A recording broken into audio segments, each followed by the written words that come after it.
Hello, everyone. It's Valentine's Day, and I don't celebrate it, but for my son, I'm gonna give him some hearts and some candy and stuff because he's been telling me Happy Valentine's Day for the past 2 weeks. So that's the only way I'm celebrating it. Other than that, I don't really celebrate it. But I would just like to talk to you guys about a nice topic that actually made me think about this a couple days ago when I was speaking with this lady. She was telling me about how some of the guys that she's been dating and that she's dating right now, that she's not going to have any high expectations, or I'm not even going to say high expectations, but she's not going to have any expectations about what they're going to do for Valentine's Day. And like for a lot of ladies, this day is special. For some ladies it's not, but with this particular lady, she was in an abusive relationship for a long time. So now it's her first time dating after so many years of not being in that relationship. And the man that she had been dealing with, it doesn't sound like that she is too satisfied with the type of relationship that they do have. As far as like the type of respect or the type of relationship that she do feel like she deserves as a woman in a relationship. And being a woman, if you're a woman that has been a victim of abuse, that or a man, that sometimes it takes time to heal from those emotional wounds, and those mental and psychological wounds from being in that abusive relationship. But like for her, she has been dating, but she said, well, I don't know what they're going to do for me. She said, I don't know if, I just be happy with a text. If I get a text and, I just be happy with that, but I'm not going to, set my, get my hopes up high. I'm not going to expect anything, because every time I expected something, in my relationships, I was always disappointed. I was always let down.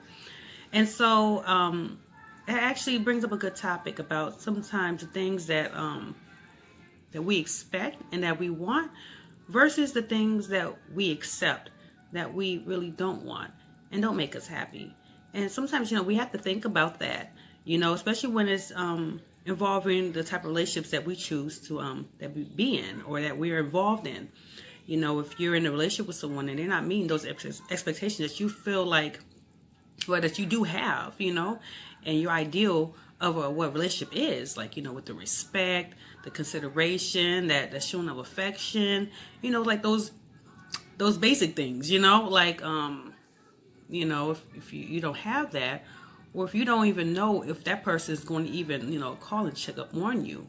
I mean, that sends a lot of red flags on what you're accepting, and a lot of those type of those emotional symptoms, it does usually reflect in people who have been abused, who have experienced trauma, who have they've been through a lot in other relationships and they don't want to go through the same thing. So I'd be like, well, I'll just settle for this where there's not too much invested, and I'm not going to expect anything. I'm just going to be happy and satisfied with this because I fear being disappointed, and that's kind of that kind of comes with the territory when you've been abused. If you're still going through that healing process, but it's not really healthy to stay there.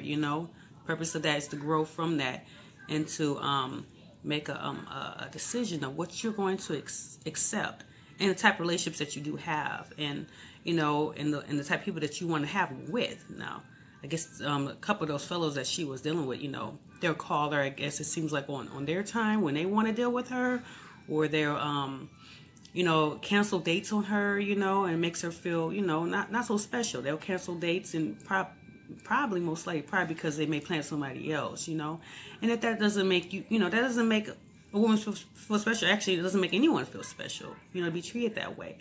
But to accept that, because you've been hurt before, and that you don't want to rock the boat, or be disappointed. Well, whatever. I just be happy with this. This is okay for now. That could also delay the healing process of from being in an abusive relationship. So that's just something to think about. I know a lot of people are celebrating it today, and for those who are celebrating it too, and if it's, with the significant others, make sure that person is, showing you that you're special every day, not just one day out the year either, I mean, like love, it shouldn't be just for one day, and it's not supposed to be conditional, but like real true love, is that, what you're giving is being reciprocated back. It's not uneven. Like the scales are balanced in the relationship. There's a balance to it. And then both people are happy and satisfied and, meeting the expectations of what they have as far as a relationship. So just think about that and know every happy love day. Love days every day, and if you love yourself first, and that's the best. So, everyone have a great day and hope you enjoyed the video.